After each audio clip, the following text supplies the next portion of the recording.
चेतन जी, आपसे सवाल है मेरा। आप अपने को म्यूट कर लीजिए। क्या ये जो अभी कुर्बान साहब ने और कौशिक जी ने कारण बताए हैं, उनके इतर भी कोई कारण आप देख रहे हैं? क्या आपको लगता है कि एक भारतीय मूल का व्यक्ति प्रधानमंत्री बना, इसे इस तरह से ब्रिटेन की जनता ने स्वीकार नहीं किया? ये भी कोई फैक्टर था क्या? नहीं, ऐसा नहीं कह सकते, क्योंकि जो ऋषि सुनक है, तो अभी इस दोनों ने जब वो हार गए तो स्ट्रामर ने भी कहा कि yes done a good work. अब ये जो पूरा ब्रिटेन में इलेक्शन हुआ है, लैंडस्लाइड विक्ट्री जरूर कह सकते हैं, उनकी सीट डबल हो गई है। और हिमालयन टास्क था, कॉर्बिन ने जब पूरा लेबर पार्टी का वो जब गए, तो तब किसी कोई भी पॉलिटिकल पंडित नहीं कह सकता था कि लेबर पार्टी फिर से रिवाइव करेगी। तो पहली चीज तो ये है कि जो विक्ट्री है बहुत बड़ी है। ऋषि सुनक ने, जैसे कि कुर्बान अली साहब ने कहा, ऋषि सुनक की तीन चीजें थी। एक तो जो वो आए तो उनको पार्टी में उनको ग्रूम किया था प्राइम मिनिस्टर के लिए, पर उन्होंने थोड़ी जल्दी कर दी, और बोरिस जॉनसन और सब उनको जो सब उनको ग्रूम किया था, तो उनको ये लगा कि ये चीज अच्छी नहीं है। दूसरी चीज ये थी कि उनकी जो connection with the middle class and poor people was not very good, वो इतना अच्छा था नहीं। और तीसरी चीज ये हुई है इस इलेक्शन में कि जैसे कि नरेश कौशल जी ने कहा कि उनकी 33.4% वोट मिला है, खाली 2% वोट बढ़ा है, पर सीटों में काफी इजाफा हुआ है। पर इसमें तीन चीजें महत्व की है।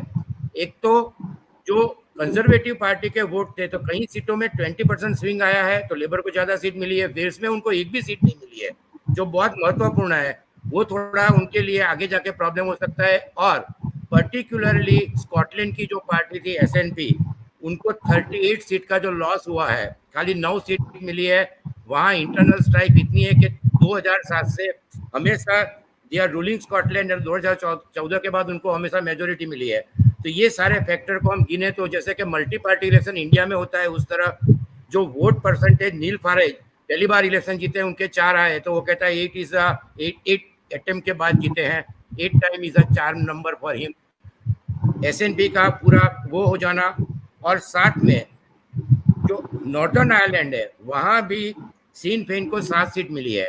कि जो इस तरह देखा जाए तो ओवरऑल देखा जाए तो उनका परफॉर्मेंस अच्छा रहा है, क्योंकि लैंडस्केप पॉलिटिकल ज्यादा चेंज होने वाला है नहीं। लिबरल डेमोक्रेट एड डेवी उनका क्या क्या कॉन्ट्रीब्यूशन रहता है। तीसरी चीज ये है कि ये इलेक्शन लेबर पार्टी जीती ऐसा नहीं कह सकते, पर एंड कंजर्वेटिव पार्टी के अगेंस्ट जो वोट है वो है। पर्टिकुलरली 5 साल में 4 प्राइम मिनिस्टर आ गए, 2 साल में 3 प्राइम मिनिस्टर, उसका डिजास्टर परफॉर्मेंस रहा बोरिस जॉनसन का। उनकी जुडिशरी को दाद देनी चाहिए कि वाइन गेट के बाद उनको कन्विक्ट किया और ये किया। और सबसे इंपॉर्टेंट चीज है उनकी कि tax burden second world war के बाद हाईएस्ट है, और उनका जो टैक्स बर्डन है वो नेट जो डेट है, इकोनॉमिक आउटपुट है, उतना हो गया है। दूसरी चीज एनएचएस, सबसे बड़ी चीज एनएचएस भी रही है। और हम ये कह सकते हैं कि डेंटल सिस्टम इतनी खराब थी कि उसने उनके दांत खट्टे कर दिए हैं। तीसरी चीज वाटर, क्लीन वाटर, जो मार्गरेट थेचर ने इसको प्राइवेटाइज किया था, तो कंजर्वेटिव पार्टी ने भी अपने एजेंडा में रखा था। और सब चौथी चीज जो मार्क टोनी ब्लेयर के बारे में कहा, majority poster liar liar liar लिखा हुआ था ब्रिटेन में चारों ओर, कि इन्होंने इतने वादे किए, सब चीजें झूठ निकली है। और ये जो उनका इलेक्शन प्लान था वो सक्सेसफुल रहा है। और मतदाता एक डेमोक्रेसी के लिए बहुत अच्छी चीज है, क्योंकि फ्रांस में अभी आपने सुना होगा कि फर्स्ट राउंड में राइट विंग आगे आई है, और पेरिस में काफी रायट किए सोशलिस्ट ने।